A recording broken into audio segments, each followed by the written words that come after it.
And welcome everybody. Crossing the Spotlight. This is an update for this week. Doc, I want to read something here. What did I do with it? Here it is. I want to read a quote from a very famous man. And everybody listening will have heard of him. His name is Sir Isaac Newton. He lived from 1643 to 1727. And he's buried at Westminster Abbey. I just learned that this morning as I looked him up. And quite a guy. He made a statement that I thought our audience would enjoy hearing. I actually have this, I think the 7 Clocks book, I think is where I put this quote. Here's what he said, Doc. About the time of the end, a body of men will be raised up who will turn their attention to the prophecies and insist upon their literal interpretation in the midst of much clamor and opposition. Yeah. Boy, he was right on, wasn't he? Wasn't he? I mean, the Bible says, talks about scoffers in the last day. There shall be scoffers. And I wrote in my Bible, Baptist preachers there. Because most of our Baptist brethren, quite honestly, they're scoffers. You mention anything about the rapture, and it's almost like, nobody knows the day. Why worry about that stuff? Well, it's only a fourth of the Bible. Yeah. Why worry about it? Almost a third. Yeah. In fact, the truth is, it's all through the Bible. It is. If you take all of the implications and go with it. And of course, I teach that there are 3 ways to look at all scriptures: the literal, figurative, and the prophetic. Now, the prophetic's not always easy to see. Right. And sometimes as you grow and the more you study prophecy, the more it starts to jump out at you. In this week's show, we're going to show people an example of that in Matthew chapter 17. We won't give it away here. We're going to get into something very interesting about Matthew 17. Right.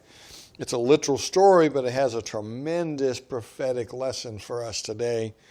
And so we're going to talk about some time spans and whatnot. I have in my hand here, this kind of goes with the show coming up, I have a chess clock. There you go. A few folks can see that.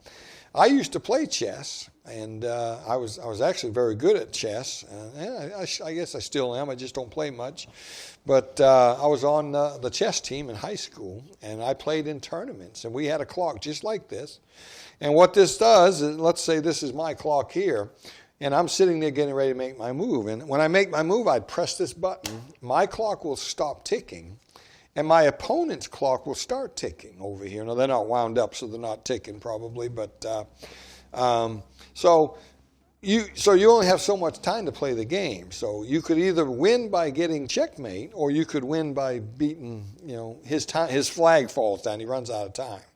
So what I do is I use this as an example, and I'll bring Doc back in here, but I use this as an example to illustrate people the Old Testament and the New Testament. Right. The Old Testament is going to be 4,000 years. I believe the church age is going to be 2,000 years. Sure looks and then like the 1,000-year kingdom age, so that's 7,000 years. And that's by using Peter's standard of measurement. Yeah, a day is with the Lord is 1,000 years. 1,000 years a day, 2 Peter chapter 3, verse 8. And by the way, right in the middle of a passage dealing with Genesis chapter 1. Yeah. And what is Peter saying? Peter's telling us that Genesis chapter 1, all the way to chapter 2, verse 2, I think it is. It's prophetic. He's talking about the 7 days and the fact that those 7 days of creation are actually can be actually prophetic of 7,000 years of history. Right. And of allotted time. Yeah. And Doc, I thought that God's a God of order.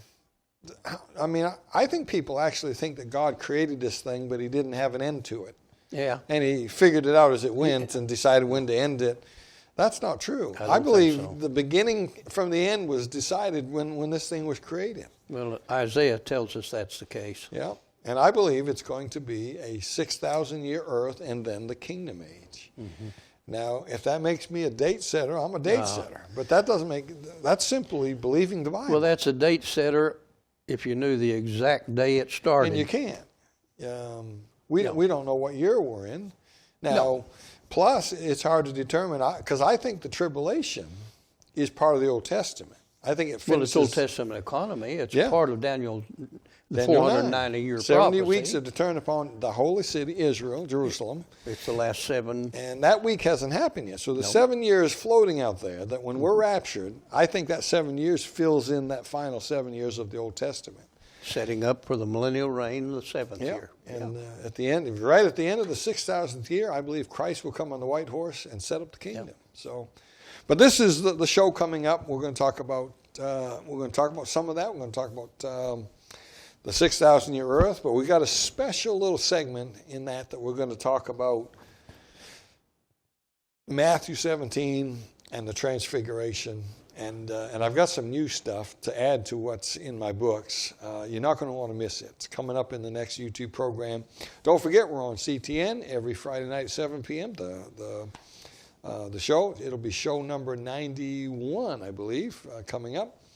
And so that'll be on there. We're also on radio. Go to our website. You can click on the radio button, find out where we're on. But those radios are also right here on the YouTube channel. And we want to thank our supporters and our partners financially for your gifts and love offerings. And you've kept us out there, and you've got us on for another segment. So the money came in. We're good for another 3 months. So keep it up, and keep those love gifts coming, and we'll keep adding some things to our repertoire here, if that's a good word to use. So, Doc, you got anything to add? No, I'm very thankful for the folks that have partnered with us. Yeah. I think there are more people that realize the urgency of the time than preachers. Yeah, I agree. Because I get information from people saying, "Man, I wish my pastor would talk like this. I wish he'd cover some of this." And I don't know why, but it seems like the closer we get, the less they want to talk about it. Yeah, Doc, we do prophecy conferences, and we've done some together. Tell them a little bit about that. Maybe there's somebody listening that would like to contact us about that. Well, when we do one together, we know how many segments we're going to do. We try to correlate the areas that we're going to cover so that we don't cover the same materials, but materials that are going to accentuate each other and work together. I know when I do one, I either do it systematically, and each service, each session builds and works together, or I just use one that every service stands on its own. I've been doing this for so many years. Everything I do is with PowerPoint. I think everything you do is with PowerPoint. But yours are better. Yours are classy compared to mine. I've been at it quite a while, and as a matter of fact, I'm leaving out Friday for a walk through time in one place, 4 days, walking them through the Bible from Genesis to Revelation. That's called a walk through time. And then the next week I'll be in Ohio, I guess it is, and it'll be a prophecy conference, and it'll be one that'll be various topics because there's so many things right now that people. So prophecy conferences can be a great help to a church. Yeah. So contact us if you have any interest at all in discussing with us possibly coming to your church or your area or your institution.